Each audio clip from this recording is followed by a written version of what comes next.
എല്ലാവർക്കും ഒരിക്കൽ കൂടി ബെസ്റ്റോ യൂട്യൂബ് ചാനലിലേക്ക് സ്വാഗതം.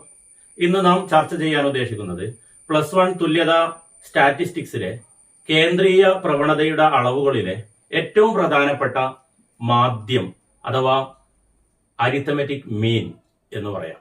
നമുക്കറിയാം, കേന്ദ്രീയ പ്രവണതയുടെ അളവുകൾ മെഷേഴ്സ് ഓഫ് സെൻട്രൽ ടെൻഡൻസി പ്രധാനമായും 3 മീൻ, മീഡിയൻ, മോഡ്.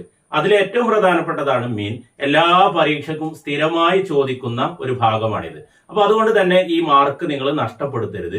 അതുകൊണ്ട് ഇവിടെ ശ്രദ്ധിക്കുക, എന്താണ് മീൻ? അതായത് അരിത്തമെറ്റിക് മീൻ അഥവാ മാധ്യം എന്ന് പറഞ്ഞാൽ തന്നിരിക്കുന്ന സംഖ്യകളൊക്കെ കൂട്ടിയിട്ട് എണ്ണം കൊണ്ട് ഹരിക്കുക. അതായത് ദത്തങ്ങളുടെ തുകയെ അവയുടെ എണ്ണം കൊണ്ട് ഹരിച്ചാൽ കിട്ടുന്നതാണ് മാധ്യം. ഇവയെ നമ്മൾ സാധാരണയായിട്ട് ശരാശരി എന്നൊക്കെ പറയാറുണ്ട്. അപ്പൊ ഇവിടെ നോക്കാം, ഈ മാധ്യം കണ്ടുപിടിക്കാൻ, അതായത് അരിത്തമെറ്റിക് മീൻ കണ്ടുപിടിക്കാൻ 3 രീതിയിലുള്ള ചോദ്യങ്ങളാണ് സാധാരണയായി ഉണ്ടാകാറുള്ളത്. ഈ 3 ചോദ്യങ്ങൾ നമ്മൾ മനസ്സിലാക്കി കഴിഞ്ഞാൽ അതിന്റെ ഉത്തരം കണ്ടുപിടിക്കാനും വളരെ എളുപ്പമായിരിക്കും. അപ്പൊ നോക്കാം, 3 തരത്തിലുള്ള ചോദ്യങ്ങൾ എന്ന് പറയുന്നത്. ഇവിടെ നോക്കൂ, 1ാമത്തെ മോഡലാണ് ഈ കാണിക്കുന്നത്. അതായത് 1ാമത്തെ മോഡൽ എന്ന് പറയുമ്പോൾ ഒരു ക്ലാസ്സിൽ 5 കുട്ടികളുണ്ട്. ആ 5 കുട്ടികൾക്കും വ്യത്യസ്തങ്ങളായ മാർക്കുകളാണ്. അതായത് മാർക്കുകൾ മാത്രം തരും. ഇതാണ് 1ാമത്തെ ടൈപ്പ് ചോദ്യം. 2ാമത്തെ ടൈപ്പ് ചോദ്യം എന്ന് പറയുന്നത്, ഒരു ക്ലാസ്സിൽ ഒരുപാട് കുട്ടികളുണ്ട്, അപ്പോൾ ഒരു വിഷയത്തിൽ കിട്ടുന്ന മാർക്കുകൾ ഒരുപോലെ ഉണ്ടാകും. അതാണ് 2ാമത്തെ രീതി എന്ന് പറയുന്നത്. അപ്പൊ ഇവിടെ നോക്കൂ, മാർക്ക് 45 എന്ന് പറയുന്ന മാർക്ക് 5 കുട്ടികൾക്കുണ്ട്. 38 എന്ന മാർക്ക് 4 കുട്ടികൾക്ക്.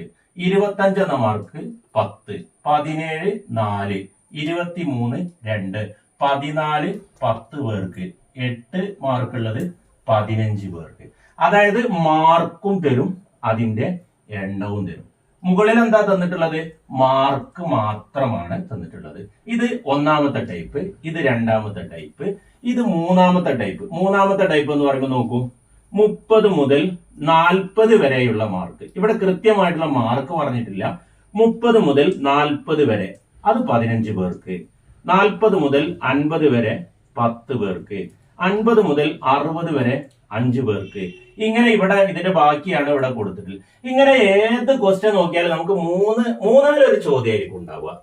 ഇതിനെ നമ്മൾ ഇൻഡിവിജ്വൽ സീരീസ് എന്ന് പറയും, ഇതിനെ ഡിസ്ക്രീറ്റ് എന്ന് പറയും, ഇതിനെ കണ്ടിന്യൂസ് എന്ന് പറയും. അപ്പൊ ഇതിന്റെയൊക്കെ മാധ്യം എങ്ങനെ നമുക്ക് കണ്ടുപിടിക്കാം, അതായത് അരിത്തമെറ്റിക് മീൻ എങ്ങനെ കണ്ടുപിടിക്കാം, ഇതാണ് നമ്മൾ ശ്രദ്ധിക്കേണ്ടത്. അപ്പൊ ഇത് നമ്മൾ മനസ്സിലാക്കേണ്ടത്, ഈ ഒരു പോയിന്റ് മാത്രം ശ്രദ്ധിച്ചാൽ മതി. തന്നിരിക്കുന്ന സംഖ്യകളൊക്കെ കൂട്ടുക, എന്നിട്ട് അതിന്റെ എണ്ണം കൊണ്ട് ഹരിക്കുക. അപ്പൊ 1ാമത്തെ മെത്തേഡ്, ഇപ്പൊ ഇവിടെ നമ്മൾ സമവാക്യമൊക്കെ ഉപയോഗിക്കാറുണ്ട്. അതായത് ഈ സംഖ്യകളെ നമ്മൾ എക്സ് എന്നാണ് സൂചിപ്പിക്കാറ്, എക്സ്. പിന്നെ എണ്ണത്തെ നമ്മൾ എൻ എന്നും പറയാറുണ്ട്, എൻ. ഇനി മാധ്യം, ഇതിനെ നമ്മൾ സാധാരണ രീതിയിൽ എക്സ് ബാർ എന്നാണ് പറയാ, എക്സ് ബാർ. ഇതിന് മാധ്യത്തെ സൂചിപ്പിക്കുന്നത് എക്സ് ബാർ എന്ന അക്ഷരം കൊണ്ടാണ്.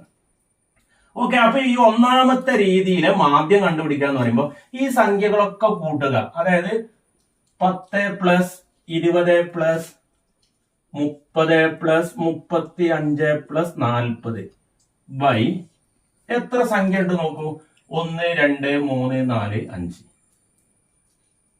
ഓക്കെ, ഇതിന്റെ മാധ്യം എന്ന് പറയുന്നത് ഇതെല്ലാം കൂട്ടി കഴിഞ്ഞാൽ 10 20 30 60 95 135 135/5. ഇത് ഹരിച്ച് നോക്കിയാൽ നമുക്ക് ഉത്തരം കിട്ടും. 5 13 2 പ്രാവശ്യം, ശിഷ്ടം 3 35, 35 5 7 പ്രാവശ്യം. ഇതിന്റെ മാധ്യം എന്ന് പറയുന്നത് 27. അപ്പൊ ഇങ്ങനെയുള്ള ചോദ്യങ്ങളും ചോദിക്കാറുണ്ട് പരീക്ഷയ്ക്ക്. 2 മാർക്കിനോ അല്ലെങ്കിൽ 1 മാർക്കിനോ ഒക്കെ ഇതുപോലെ ചോദിക്കാറുണ്ട്. അപ്പൊ തന്നിരിക്കുന്ന സംഖ്യകൾ കൂട്ടുക, അത് എത്ര എണ്ണം ഉണ്ട് എന്ന് നോക്കുക, അതുകൊണ്ട് ഹരിച്ചു കഴിഞ്ഞാൽ മാധ്യം കഴിഞ്ഞു. ഇനി 2ാമത്തേത് നോക്കൂ. 2ാമത്തേത്, ഇതിനെയാണ് നമ്മൾ ഡിസ്ക്രീറ്റ് സീരീസ് എന്ന് പറയുന്നത്.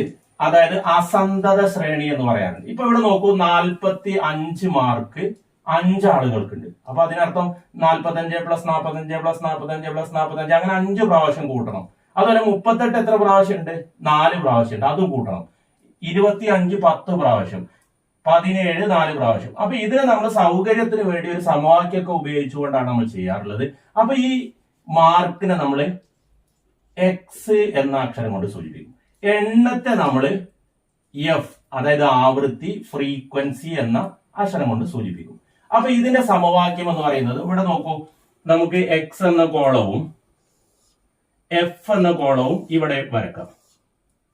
അപ്പൊ നമുക്ക് എക്സിലുള്ളത് 45, 38, 25, 17, 23, 14, 8. ഇനി ഇവിടെ നമുക്ക് എഫ് എന്ന് പറയുന്നത് 5.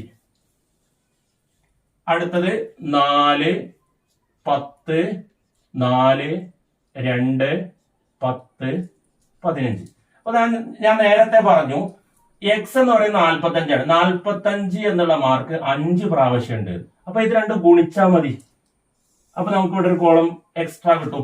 ഇത് രണ്ടും ഗുണിക്കുക എന്ന് പറഞ്ഞാൽ എക്സും എഫും ഗുണിക്കുക എന്നുള്ളതാണ്. എക്സും എഫും ഗുണിക്കുമ്പോൾ നമ്മൾ സാധാരണയായിട്ട് എഫ് എക്സ് എന്നാണ് സൂചിപ്പിക്കാറുള്ളത്. എഫ് എക്സ് എന്ന് പറഞ്ഞാൽ എഫ് ഗുണിക്കണം എക്സ്. അതായത് 5 45 ഗുണിക്കുക, 4 38 ഗുണിക്കുക, 10 25 ഗുണിക്കുക, 4 17. ഇങ്ങനെ ഗുണിച്ച് എഴുതാം നമുക്ക്. പിന്നെ 5 കൊണ്ട് ഗുണിച്ചാൽ നമുക്ക് 225 കിട്ടും. അതുപോലെ തന്നെ 38നെ 4 കൊണ്ട് ഗുണിച്ചാൽ 152. അടുത്തത് നമുക്ക് കിട്ടുക 250. അതുപോലെ 4 17 ഗുണിച്ചാൽ നമുക്ക് കിട്ടുക 68.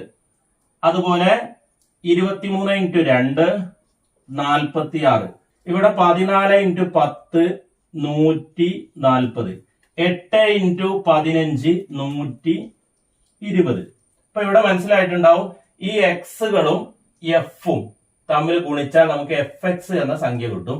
ഇനി ഇതെല്ലാം കൂട്ടിയാൽ അതാണ് സിഗ്മ എഫ് എക്സ് എന്നാണ് പറയാ. Sigma f X. ഈ എഫ് കൂട്ടിയാൽ നമുക്ക് എന്നും കിട്ടും. അപ്പൊ നോക്കാം, ഈ എഫ് എക്സ് കൂട്ടിയാൽ കിട്ടുന്നത് 1001 ഹരിക്കണം എൻ എന്ന് പറയുന്നത് ഈ എഫ് കൂട്ടിയാൽ കിട്ടുന്നതാണ്. എഫ് കൂട്ടിയാൽ നമുക്ക് 50 കിട്ടും. 50. ഇത് നമ്മൾ ഹരിച്ചു നോക്കിയാൽ നമുക്കറിയാം 50 100 2 പ്രാവശ്യം. 50 1 പോകൂല. അപ്പൊ ഒരു 0 കൊടുക്കുക. 0 പ്രാവശ്യം. 0.0 അല്ലെങ്കിൽ 20 എന്ന് കൊടുത്താൽ മതി. നമ്മൾ പോയിന്റ് കൊടുക്കേണ്ട ആവശ്യമില്ല. അപ്പൊ 20 എന്ന് നമുക്ക് ആൻസർ കൊടുക്കാവുന്നതാണ്. അപ്പൊ ഇവിടെ നോക്കൂ, ഇത് രണ്ടാമത്തെ രീതിയുടെ ഉത്തരമാണ്. അപ്പൊ രണ്ടാമത്തെ രീതി കാണേണ്ടത് ഇത് എക്സ് ഇത് എഫ് കൊടുക്കുക. ഇവ പരസ്പരം ഗുണിച്ചു കഴിഞ്ഞാൽ നമുക്ക് എഫ് എക്സ് കിട്ടും. ഈ എഫ് എക്സും കൂട്ടണം, അതുപോലെ തന്നെ എഫും കൂട്ടണം. ഇത് കൂട്ടിക്കഴിഞ്ഞാൽ നമുക്ക് ഹരിച്ചു കഴിഞ്ഞാൽ നമുക്ക് ഉത്തരം കിട്ടും. ഇനി നമുക്ക് ഈ മൂന്നാമത്തെ രീതി ഒന്ന് നോക്കാം. ഇനി മൂന്നാമത്തെ രീതി എന്ന് പറയുമ്പോൾ നോക്കൂ, ഇവിടെ മാർക്ക് എന്നുള്ളത് നേരത്തേക്ക് ഒരു നമ്പർ ഉണ്ടായിരുന്നത്. അതിന്റെ സ്ഥാനത്ത് ഇവിടെ 2 നമ്പറുണ്ട്. അതായത് 30 മുതൽ 40 വരെ, 40 മുതൽ 50 വരെ, 50 മുതൽ 60 വരെ, ഇങ്ങനെയാണ് ഉള്ളത്. അതോടൊപ്പം തന്നെ അതിന്റെ എണ്ണവും ഉണ്ട്. അപ്പൊ നമ്മൾ മാർക്കിന് നമ്മൾ എക്സ് എന്ന കോളത്തിൽ മാറ്റി എഴുതി, എണ്ണം എന്നുള്ളതിനെ എഫിലേക്ക് മാറ്റി എഴുതി. ഇനി നമ്മൾ ചെയ്യേണ്ടത് ഇത് കണക്ക് ചെയ്യാൻ. ഈ 2 സംഖ്യകളെ ഇതുകൊണ്ട് ഗുണിക്കാൻ കഴിയില്ലല്ലോ. അപ്പൊ നമുക്ക് ഇതിനിടെ ഈ 2 സംഖ്യകൾക്ക് പകരം ഒരു സംഖ്യയാക്കി മാറ്റണം. അതിനെ നമ്മൾ എം എന്ന് പറയും, മിഡ് പോയിന്റ്. ഇവിടെ നമ്മൾ എക്സ് ആയിട്ട് തന്നെയാണ് ഇതിനെ പരിഗണിക്കുന്നത്. അപ്പൊ ഇവിടെ നോക്കാം, 30ന്റെയും 40ന്റെയും ഇടയിലുള്ള സംഖ്യ നമുക്കറിയാം 35. അതായത് 30 40 കൂട്ടിയിട്ട് അതിന് പകുതി എടുത്താൽ മതി.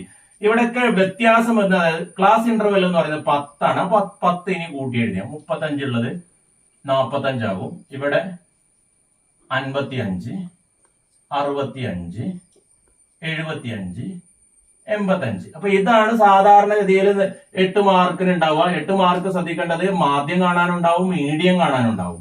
അപ്പൊ മാധ്യം കണ്ടുപിടിക്കാനുള്ള ഇതിന് നമുക്ക് 4 മാർക്ക് ഉണ്ടാവും. അതുപോലെ തന്നെ മീഡിയം കണ്ടുപിടിക്കുന്നതിനും 4 മാർക്ക്. ഇങ്ങനെ 2 ചോദ്യങ്ങളിലും ഈ ഒരു ടൈപ്പ് ചോദ്യങ്ങളാണ് പരീക്ഷയിൽ സ്ഥിരമായി ചോദിക്കാറുള്ളത്. അപ്പൊ ഇത് നിർബന്ധമായിട്ട് പഠിച്ചു വെക്കുക. അപ്പൊ ഇങ്ങനെ ഒരു ചോദ്യം ഈ ഒരു കോളം ഉണ്ടാവും, അതുപോലെ ഇവിടെ ഉണ്ടാവും. ഇതിന് നമ്മൾ എം അല്ലെങ്കിൽ എക്സ് എന്ന് മാറ്റി എഴുതാം. ഇനി അടുത്ത നോക്കൂ, ഇവിടെ നമ്മൾ നേരത്തെ ചെയ്ത രീതിയിലേക്ക് മാറി, രണ്ടാമത്തെ ടൈപ്പ് ക്വസ്റ്റ്യനിലേക്ക് മാറി. എക്സും എഫും കിട്ടിക്കഴിഞ്ഞാൽ അടുത്ത നമുക്ക് എഫ് എക്സ് ആണ് കണ്ടുപിടിക്കേണ്ടത്. ഇത് 2 ഗുണിക്കാം. 15 ഗുണിക്കണം 35, 525. അടുത്ത 10 ഗുണിക്കണം 45, 450. 5 ഗുണിക്കണം 55, 275. 8 ഗുണിക്കണം 65, 520. 6 ഗുണിക്കണം 75, 450. ഇനി അടുത്ത് 6 ഗുണിക്കണം 85, 510. ഇനി നമ്മൾ നേരത്തെ ചെയ്ത അതേ രീതി തന്നെയാണ് ഇവിടെ നമ്മൾ ഉപയോഗിക്കുന്നത്. അതായത് എഫ് കൂട്ടി കഴിഞ്ഞാൽ നമുക്ക് n കിട്ടും. എഫ് കൂട്ടി കഴിഞ്ഞാൽ n കിട്ടും. ഇതെല്ലാം കൂട്ടി കഴിഞ്ഞാൽ 50 കിട്ടും. അതുപോലെ ഈ എഫ് എക്സ് കൂട്ടി കഴിഞ്ഞാൽ നമുക്ക് കിട്ടുന്നത് sigma f X. F X കൂട്ടി കഴിഞ്ഞാൽ സിഗ്മ എഫ് എക്സ്. ഇത് കിട്ടുന്നത് 2730. കാൽക്കുലേറ്റർ ഉണ്ടാകുമ്പോൾ സുഖമാണ് ഇത് കൂട്ടി നോക്കാൻ. ഇനി നമുക്ക് മീഡിയം കണ്ടുപിടിക്കണം. മാധ്യം കണ്ടുപിടിക്കണം. മാധ്യത്തെ നമ്മൾ എക്സ് ബാർ എന്നാണ് പറയുക. അപ്പൊ എക്സ് ബാർ സമം sigma f x by n. ഇതാണ് സമവാക്യം. അപ്പൊ ഇവിടെ നോക്കാം, സിഗ്മ എഫ് എക്സ് എന്ന് പറയുന്നത് 2730 ഹരിക്കണം n എന്ന് പറയുന്നത് 50. ഇത് കാൽക്കുലേറ്റർ ഉപയോഗിച്ച് നമുക്കൊന്ന് അരിച്ചു നോക്കിയാൽ മതി. അരിച്ചു കഴിഞ്ഞാൽ നമുക്ക് 54.6 എന്ന് കിട്ടും. അപ്പൊ ഇത്രയേ ഉള്ളൂ മാധ്യം കണ്ടുപിടിക്കാൻ. 3 ടൈപ്പ് ചോദ്യങ്ങൾ. ഒന്നാമത്തെ ടൈപ്പ് എന്ന് പറയുന്നത് സംഖ്യകൾ മാത്രം, അതായത് മാർക്കുകൾ മാത്രം തരും. അപ്പൊ നമ്മൾ ചെയ്യേണ്ടത് ആ സംഖ്യകളൊക്കെ കൂട്ടുക, അതിന്റെ എണ്ണം കൊണ്ട് ഹരിക്കുക. രണ്ടാമത്തെ രീതി എന്ന് പറയുന്നത് മാർക്കും തരും, ആ മാർക്കുകളുടെ എണ്ണവും തരും. അപ്പൊ നമ്മൾ മൂന്നാമത്തെ ഒരു കോളം ഉണ്ടാക്കണം. അതായത് ഈ മാർക്കും എണ്ണവും തമ്മിൽ ഗുണിച്ചു നോക്കുക. എന്നിട്ട് എണ്ണവും കൂട്ടുക, ഗുണിച്ച് കിട്ടിയതും കൂട്ടുക.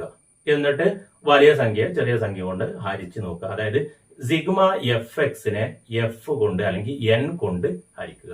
ഇനി മൂന്നാമത്തെ ടൈപ്പ് എന്ന് പറയുന്നത് എക്സിന്റെ സ്ഥാനത്ത് 2 സംഖ്യകൾ ഉണ്ടാവും. ഇതിനെ നമ്മൾ എന്ത് ചെയ്യണം?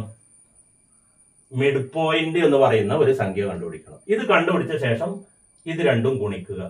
അപ്പൊ എഫ് എക്സ് കൂട്ടിയാൽ സിഗ്മ എഫ് എക്സ് കിട്ടും, എഫ് കൂട്ടിയാൽ എന്നും കിട്ടും. ഇത് രണ്ടും ഹരിച്ചു കഴിഞ്ഞാൽ നമുക്ക് മാധ്യം കിട്ടും. അപ്പൊ ഇത്രയേ ഉള്ളൂ മാധ്യം, അതായത് അരിത്തമെറ്റിക് മീൻ എന്ന് പറയുന്നത്. ഇനി ഈ അധ്യായത്തിലെ പ്രധാനപ്പെട്ട ഒരു പോയിന്റ് ആണ് മീഡിയൻ. ഈ മീഡിയനും നമ്മൾ ശ്രദ്ധിക്കേണ്ട ഇതുപോലെ 3 രീതിയിലുള്ള ചോദ്യങ്ങളാണ്. ഈ നേരത്തെ പറഞ്ഞ ഇൻഡിവിജ്വൽ സീരീസ് ഉണ്ടാവും, ഡിസ്ക്രീറ്റ് സീരീസ് ഉണ്ടാവും, കണ്ടിന്യൂസ് സീരീസ് ഉണ്ടാവും. ഇത് നമുക്ക് അടുത്ത വീഡിയോയിൽ ചർച്ച ചെയ്യാം. ഓക്കെ.